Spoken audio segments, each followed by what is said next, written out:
আসসালামু আলাইকুম। প্রিয় দর্শক, অন্য মঞ্চের আলাপচারিতায় আপনাদের সকলকে আমন্ত্রণ জানাচ্ছি। সম্মানিত দর্শক, আওয়ামী লীগের যারা লোকজন রয়েছেন ভীষণ রকম স্বপ্ন বিলাসী। হঠাৎ করে তারা যেভাবে আনন্দে উদ্বেলিত হন, তাদের চোখে মুখে সামান্যতম একটু আশ্বাস বাণী কেউ যদি শোনায়, অমনি তারা খুশিতে টকবক করতে থাকেন।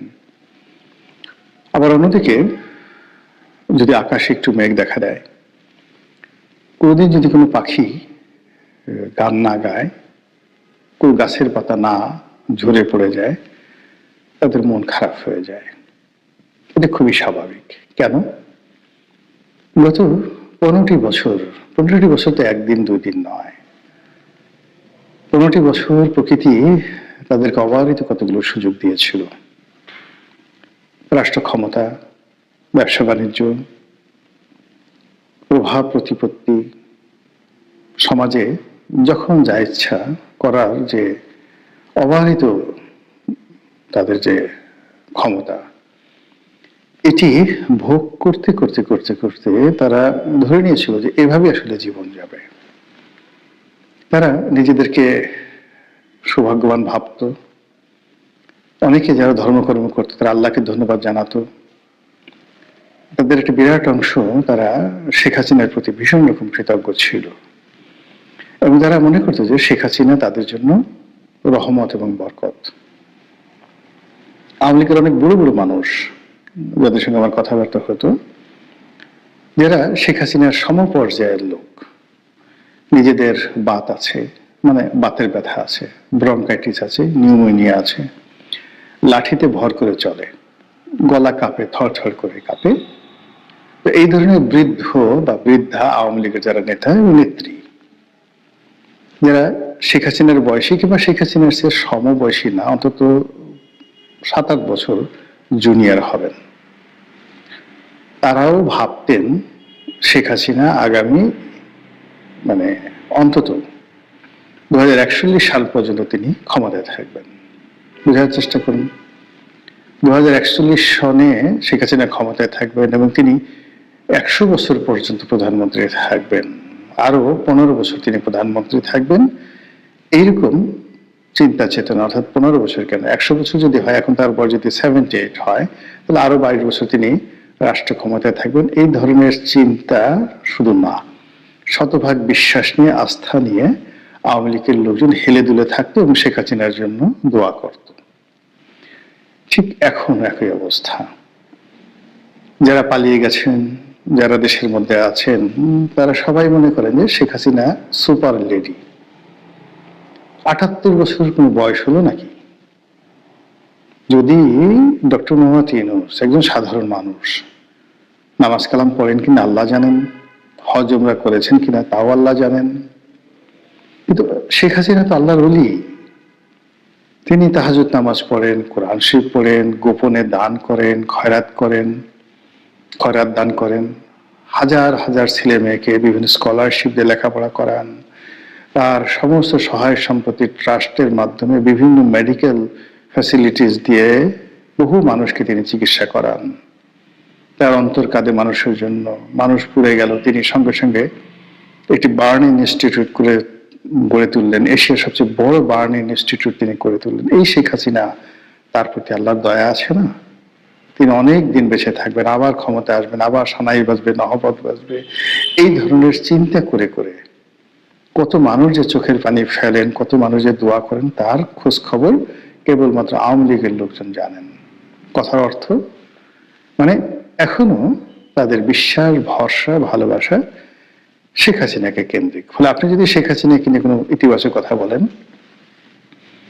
মুহূর্তের মধ্যে আওয়ামী লীগের লোকজন আছেন, যাদের জ্বর আছে তাদের জ্বর ভালো হয়ে যায়, যাদের সর্দি তাদের সর্দি ভালো হয়ে যায়, যাদের হাত পা অবশ হয়ে যায় তাদের অটোমেটিক থেরাপি হয়ে যায়। আপনি তাদের সামনে গিয়ে একটু শেখ হাসিনার প্রশংসা করার সঙ্গে সঙ্গে অবস্থা সেটা তৈরি হয়। এটা হলো এক ধরনের সাইকোপ্যাথি। এখন এই সাইকোপ্যাথিটা কেন তৈরি হলো?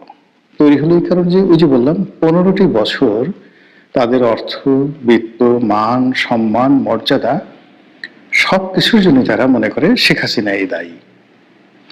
আর এস আলম, বেক্সিমকো, সামিদ গ্রুপ যে ধরনের কেলেঙ্কারিগুলো আওয়ামী লীগকে গ্রাস করেছে, আওয়ামী লীগের লোকজন মনে করেন যে তাদের নেত্রী খুব ভালো, ওরা নেত্রীকে ভাঙিয়েছে, ওদের সঙ্গে আসলে নেত্রী কোনো সম্পর্ক নেই। তো এরকম একটা আবহাওয়া তৈরি করে, পরিবেশ তৈরি করে তারা নিজেদের জন্য একটা জগৎ তারা তৈরি করে ফেলেছে। আর সেই জগতে সুন্দরভাবে বসবাস করার জন্য তারা প্রতিদিন কবিতা রচনা করে, গান রচনা করে, বিভিন্ন রকম ন্যারেটিভ তৈরি করে, যেন তাদের এই কল্পনার জগৎটি খুব স্ট্রং থাকে। এরই ধারাবাহিকতায় ডক্টর মোহাম্মদ ইউনূস ভালো না, আসিফ নজরুল ভালো না, তত্ত্বাবধায়ক সরকার ভালো না, তারপরে অন্তর্বর্তীকালীন সরকার ভালো না, সামনে যারা আসবে বিএনপি তারাও ভালো না, জামাত তো একেবারেই ভালো না। এই কথাগুলো তারা দশমুখে প্রচার করে এবং সঙ্গে সঙ্গে নানা রকম মানে পরিবেশ পরিস্থিতি এইগুলোকে উপলক্ষ করে তারা একটার পর একটা নিজেদের বিশ্বাসকে, এই যে একটা ইলুশন, একটা হ্যালোসিনেশন, একটা ড্রিম, এইটাকে পারফেকশন দেওয়ার জন্য তারা এই যে আমাদের চলমান রাজনীতিতে যে ঘটনাগুলো ঘটে সেই ঘটনা সবসময় নিজেদের পক্ষে নেন এবং ইউনূসের বিপক্ষে নিয়ে যান। যেমন ধরা গেল যে মার্কিন একজন রাষ্ট্রদূত এলেন সাম্প্রতিক সময়, তারা খুঁজে বের করে ফেলেছে যে এই রাষ্ট্রদূত তাদের লোক, এই রাষ্ট্রদূতের সঙ্গে তাদের মন্ত্রীর এই সম্পর্ক, শেখ হাসিনার এই সম্পর্ক, জয়ের এই সম্পর্ক, কবে কোন এই রাষ্ট্রদূত তাদের কোন মন্ত্রীর বাসায় গেছেন, কোন নেতার বাসায় গেছেন, কোন নেতার গ্রামের বাড়িতে গেছেন, এই বিষয়গুলো তারা স্মরণ করে এক ধরনের নিরাপত্তা খুঁজেন যে এই যে আমেরিকার যে সারা পৃথিবীতে একদলীয় একটা কর্তৃত্ব চলছে, এই কর্তৃত্বর সময়টিতে তাদের একান্ত প্রিয়জন একজন মানুষ বাংলাদেশের রাষ্ট্রদূত হিসেবে এসছেন, তিনি পিটার হাসের মতো হবেন না, তিনি তাদের এই বিপদের দিনে সহযোগিতা করবেন। তো এরকম মানে একটা আলো দেখে মানুষ যেভাবে সারা রাত শীতের মধ্যে পুকুরের পানিতে ডুবে থাকে, দূরে একটা আলো দেখে, সেই আলোর উত্তাপ সে গ্রহণ করে, এইরকম এখন তাদের এই দুরবস্থার মধ্যে মার্কিন রাষ্ট্রদূতকে নিয়ে তারা স্বপ্ন দেখে। তারা স্বপ্ন দেখে যে ডোনাল্ড ট্রাম্পের সঙ্গে তাদের একটা ভালো সম্পর্ক ছিল, এমনকি তারা বলার চেষ্টা করেন যে ডোনাল্ড ট্রাম্পের নির্বাচনে তো তারা অনেক সহযোগিতা করেছে। আমেরিকাতে আওয়ামী লীগের লোকজন নিজেদের পকেটের পয়সা খরচ করে ডোনাল্ড ট্রাম্পের বিজয়ের জন্য যে বিনিয়োগ করেছে, যে ঝুঁকি নিয়েছে, এটার বিনিময়ে কি তারা ডোনাল্ড ট্রাম্পের কাছে একটু কিছু আশা করতে পারে না? মানুষ কি একেবারে এত নিষ্ঠুর হয়ে যাবে? প্রশ্নই আসে না। তারা মনে করে ডোনাল্ড ট্রাম্প কৃতজ্ঞ মানুষ, তিনি এখনো পর্যন্ত মিস্টার পুতিনকে ভুলছেন না, সমস্ত ইউরোপের চাপ, আমেরিকার চাপ, তার সত্ত্বেও তিনি ইউক্রেনে তার সামরিক শক্তি বৃদ্ধি না করে তিনি একটা নেগোসিয়েশন করার চেষ্টা করেছেন, এর কারণে তিনি ব্যক্তিগত সম্পর্ক রক্ষা করেন। একইভাবে তিনি সৌদির যিনি ক্রাউন প্রিন্স মিস্টার মোহাম্মদ বিন সালমান, তার সঙ্গে তার যে ব্যক্তিগত সম্পর্ক, এটা তো একটা রীতিমতো কিংবদন্তিতে পরিণত হয়েছেন। তো সেই অর্থে শেখ হাসিনার সঙ্গে, সজীব ওয়াজেদ জয়ের সঙ্গে তার তো একটা ভালো সম্পর্ক ছিল।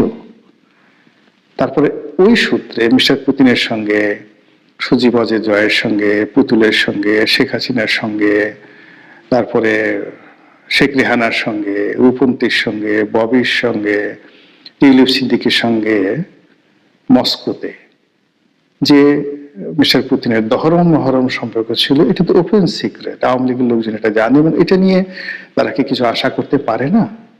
এই যে তারা আশা করছে, সেই আশার প্রেক্ষিতে যখনই রাশিয়ার কোনো পতাকা উঠছে, রাশিয়ার কোনো বিজয় দেখা যাচ্ছে, ডোনাল্ড ট্রাম্পের পক্ষ থেকে ন্যূনতম কোনো নড়াচড়া করা হচ্ছে, আওয়ামী লীগ মনে করছে সবই ডোনাল্ড ট্রাম্প করতেছে তাদের জন্য, অথবা আকাশ থেকে আল্লাহ করছে, বিকজ শেখ হাসিনা ভালো মানুষ, তার জন্য তো আল্লাহ সাহায্য করবেই, এই ধরনের কথা তারা চিন্তা করছে। এবং এটা মানে মন্দ কিছু না, বিপদে পড়লে সবাই এরকম ইতিবাচক চিন্তা করে, আপনিও করতেন, আমিও করতাম।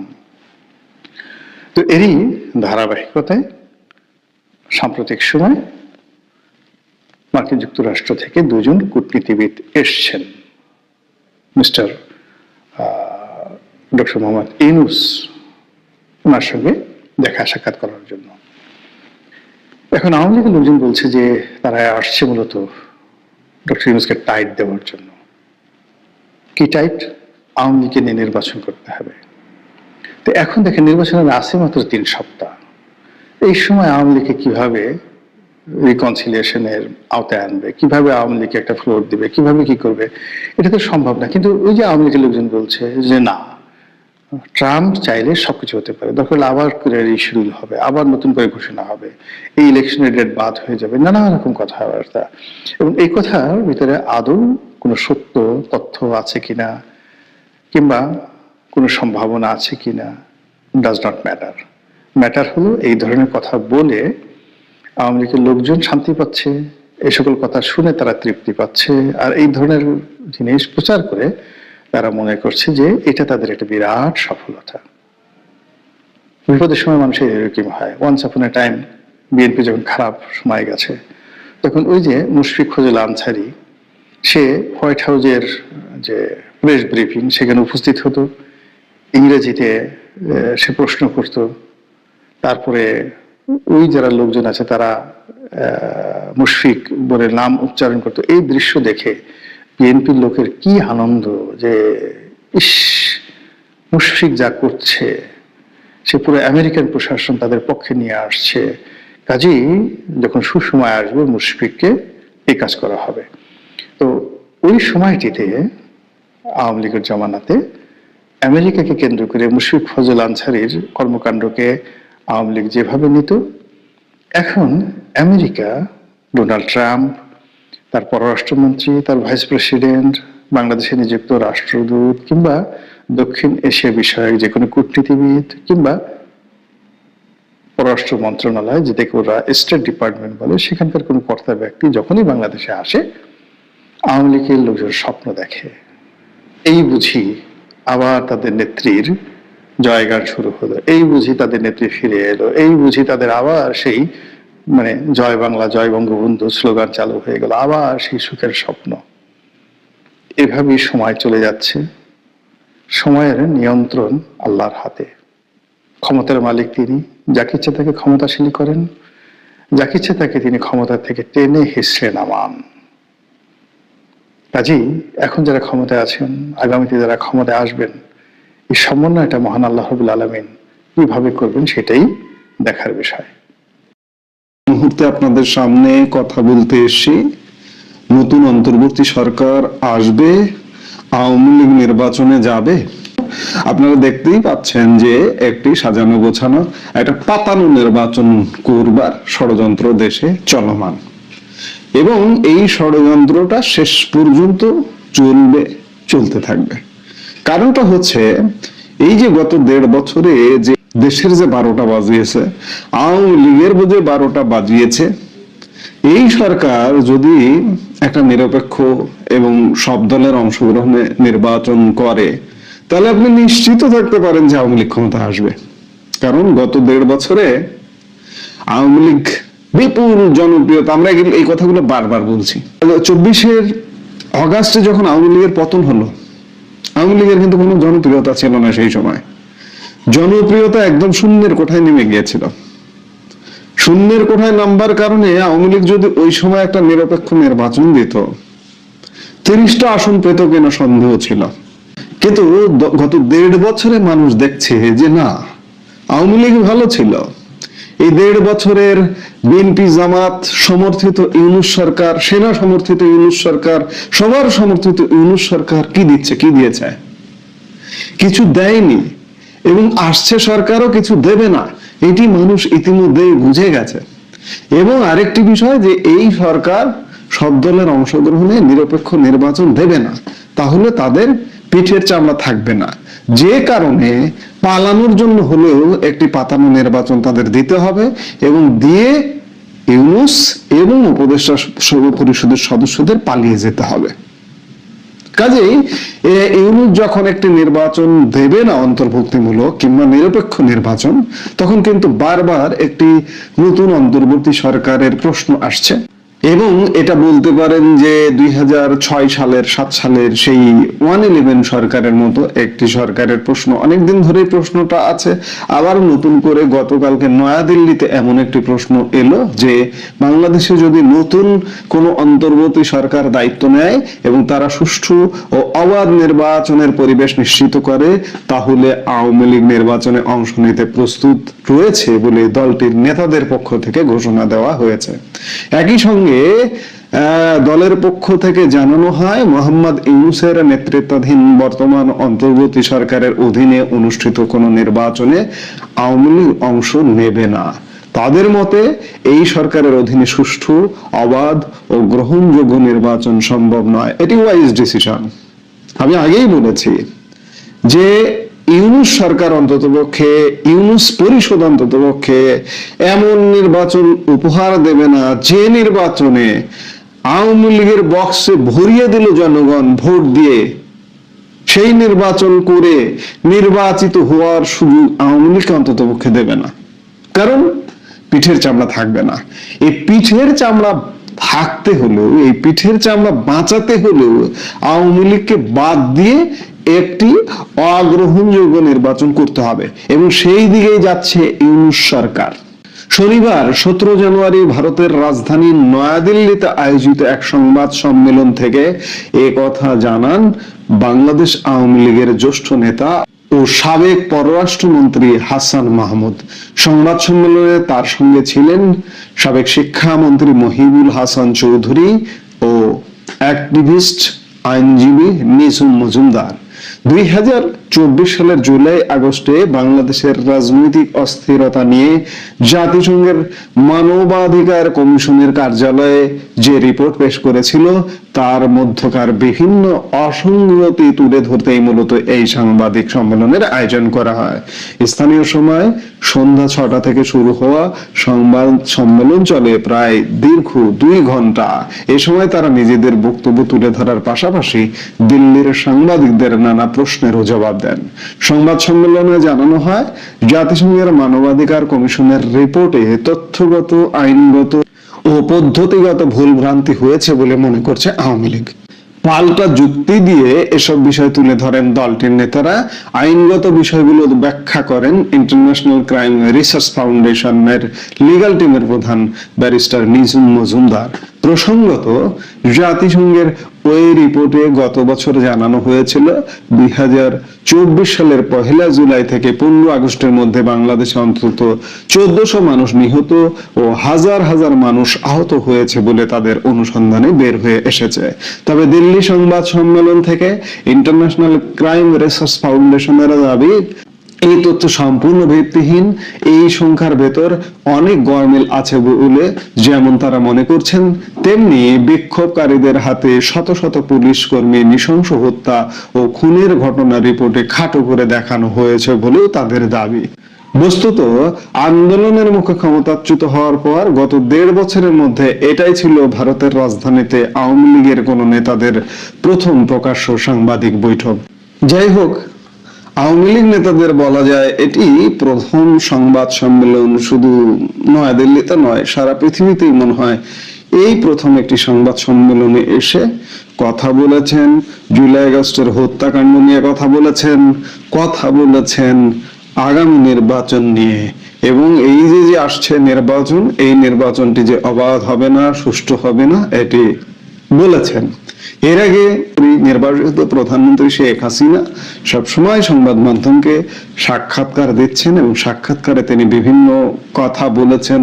এমনকি আওয়ামী লীগের পেজে তিনি মাঝে মাঝে উপস্থিত হয়ে কথা বলেন। কিন্তু আওয়ামী লীগ নেতাদের পক্ষ থেকে এই প্রথম একটি সংবাদ সম্মেলন দেখা গেল, তাও 1.5 বছর পরে। মেঘে মেঘে বেলা বয়ে গেছে, আর মনে হয় দেরি করার সময় নেই। ইউরোপ আমেরিকা নয়, আমার মনে হয়, আমি ধারণা করি যে দিল্লি কিংবা কলকাতায় বাংলাদেশের পক্ষে কাজ করার প্রধান ভূমি হতে পারে এই মুহূর্তে। 1971 সালে যেমন বাংলাদেশের স্বাধীনতার নেতৃত্ব হয়েছে ভারতের মাটি থেকে, আজকে আবার সেই সময়টি এসেছে আমেরিকা কিংবা ইউরোপ থেকে নয়, দিল্লি কিংবা কলকাতা থেকেই বাংলাদেশের এই যে গণতন্ত্রহীনতা, এই যে একটা দখলদারিত্ব কায়েম হয়েছে, এই দখলদারিত্ব থেকে মুক্তির প্রধান কেন্দ্র হয়ে ওঠা উচিত। দেশে যদি কাজ করা নাই যায়, অ্যাক্টিভিজম যদি নাই করা যায়, যতক্ষণ পর্যন্ত দেশকে ম্যানেজ করে কার্যক্রম না করা যায়, ততক্ষণ পর্যন্ত দিল্লি থেকে হতে পারে, কলকাতা থেকে হতে পারে। আমরা একটা দেশ স্বাধীন করে ফেলেছি কলকাতা থেকে পরিচালনা করে। কাজে আজকে কেন আমরা জঙ্গি মুক্ত করতে পারবো না? অবশ্যই করতে পারবো। কাজেই এই যে কর্মসূচিটা, এই কর্মসূচিটাকে সাধুবাদ জানাই, এবং সামনে আর কোনো গ্যাপ নয়, এখন থেকে কন্টিনিউ কর্মসূচি হোক, সেটি আমরা প্রত্যাশা করি। এবং অচিরে একটি নয়া তত্ত্বাবধায়ক সরকার বা অন্তর্বর্তীকালীন সরকার গঠিত হোক। এই যে 12 ফেব্রুয়ারি নির্বাচনটা যদি হয়েও যায়, আমি বারবার একটা কথা বলছি, এই নির্বাচনটা হয়ে যাওয়া মানে সব শেষ কথা নয়। এর আগেও আপনারা জানেন 1996 সালের 15 ফেব্রুয়ারি একটা কয়েকদিনের নির্বাচন হয়েছিল। সেই নির্বাচনটা হবার পরে অল্প সময়ের মধ্যে পদত্যাগ করে তত্ত্বাবধায়ক সরকারের অধীনে সেই সময়ের বিএনপি সরকার নির্বাচন দিতে বাধ্য হয়েছিল। আজকে 12 ফেব্রুয়ারি পাতানো নির্বাচনে যাদেরকে ক্ষমতায় বসিয়ে দেওয়া হবে, তাদেরকে পতন ঘটিয়ে আরেকটি নির্বাচন করা সম্ভব হবে না কেন? এবং সেই নির্বাচনে আওয়ামী লীগ অংশ নেবে এবং সত্যিকার অর্থে বাংলাদেশের যে অবস্থা করে দিয়েছে বিএনপি জামাত জোট সমর্থিত, সেনা সমর্থিত ইউনূস সরকার, সেই সরকারের মোক্ষম জবাব হবে সেই নির্বাচনটি। আমরা প্রত্যাশা করি খুব শীঘ্রই আগামী কয়েক মাসের মধ্যে সেই রকম পরিস্থিতি ঘটবে। এই মুহূর্তে পর্যন্ত সম্মানিত দর্শক, আওয়ামী লীগের যারা লোকজন রয়েছেন ভীষণ রকম স্বপন বিলাসী, হঠাৎ করে তারা যেভাবে আনন্দে উদ্বেলিত হন, তাদের চোখে মুখে সামান্যতম একটু আশ্বাস বাণী কেউ যদি শোনায়, অমনি তারা খুশিতে টকবক করতে থাকেন। আবার অন্যদিকে যদি আকাশে একটু মেঘ দেখা দেয়, কোনোদিন যদি কোনো পাখি গান না গায়, কোনো গাছের পাতা না ঝরে পড়ে যায়, তাদের মন খারাপ হয়ে যায়। এটা খুবই স্বাভাবিক। কেন? গত 15টি বছর তো একদিন দুই দিন নয়, 15টি বছর প্রকৃতি তাদেরকে অবারিত কতগুলো সুযোগ দিয়েছিল।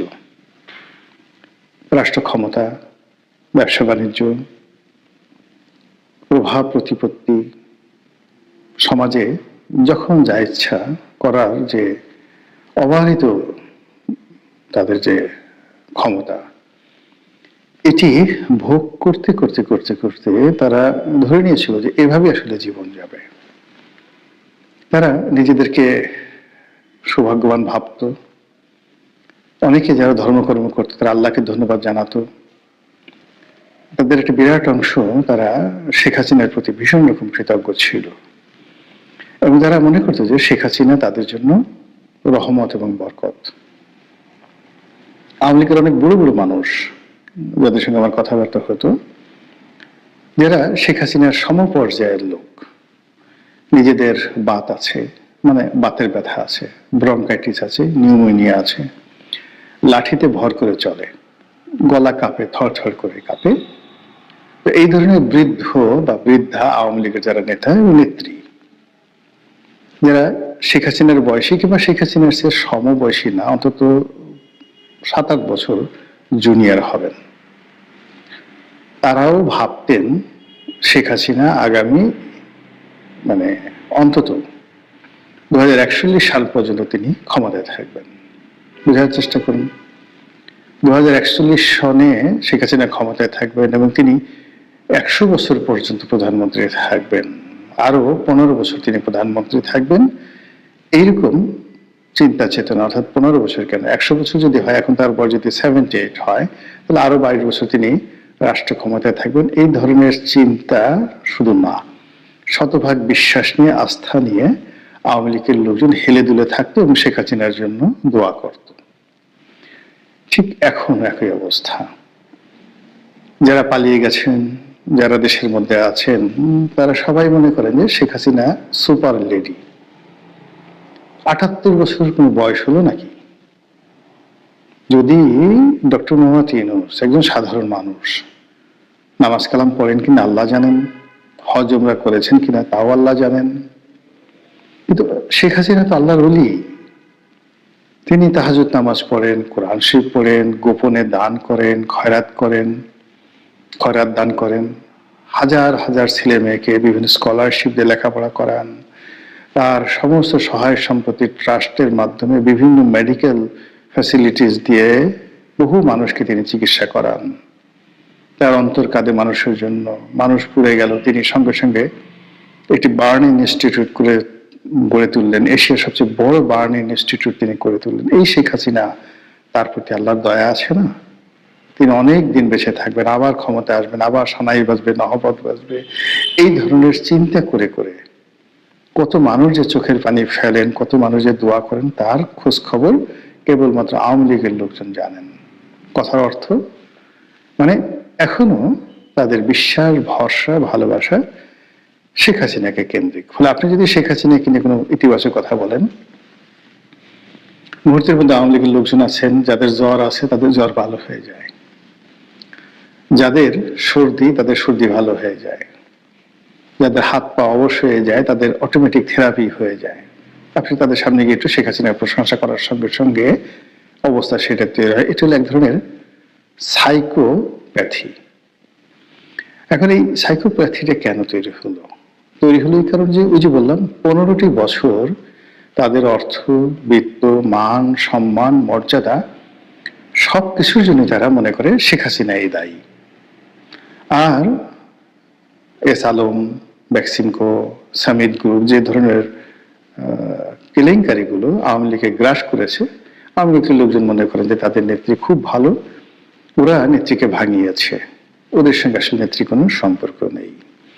তো এরকম একটা আবহাওয়া তৈরি করে, পরিবেশ তৈরি করে তারা নিজেদের জন্য একটা জগৎ তারা তৈরি করে ফেলেছে। আর সেই জগতে সুন্দরভাবে বসবাস করার জন্য তারা প্রতিদিন কবিতা রচনা করে, গান রচনা করে, বিভিন্ন রকম ন্যারেটিভ তৈরি করে, যেন তাদের এই কল্পনার জগৎটি খুব স্ট্রং থাকে।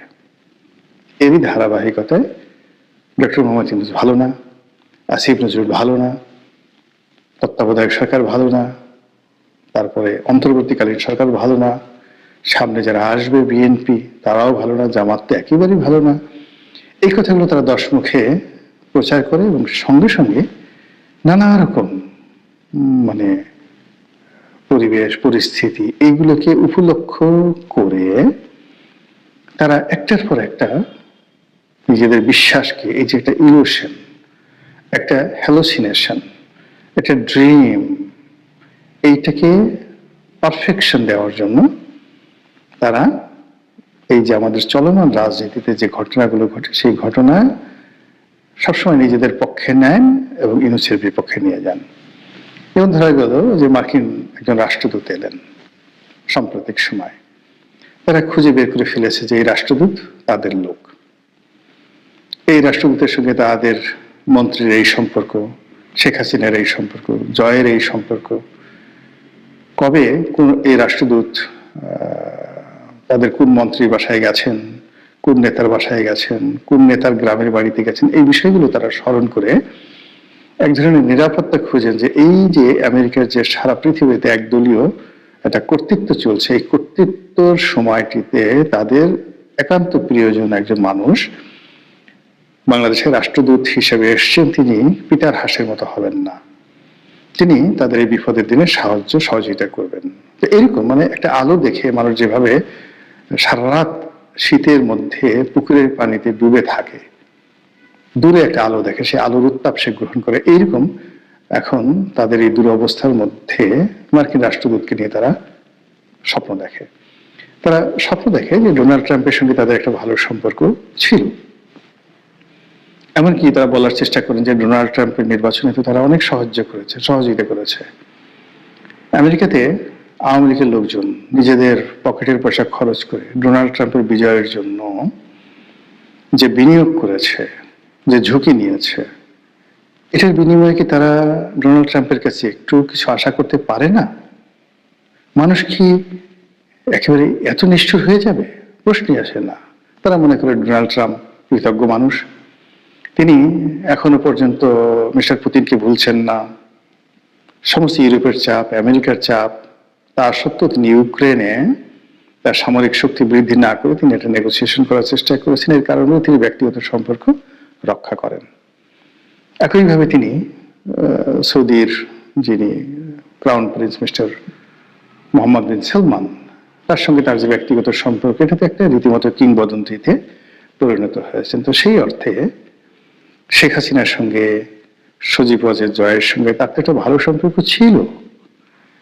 তারপরে ওই সূত্রে মিস্টার পুতিনের সঙ্গে, সজীব ওয়াজেদ জয়ের সঙ্গে, পুতুলের সঙ্গে, শেখ হাসিনার সঙ্গে, তারপরে শেখ রেহানার সঙ্গে, রূপন্তীর সঙ্গে, ববির সঙ্গে, টিউলিপ সিদ্দিকের সঙ্গে মস্কোতে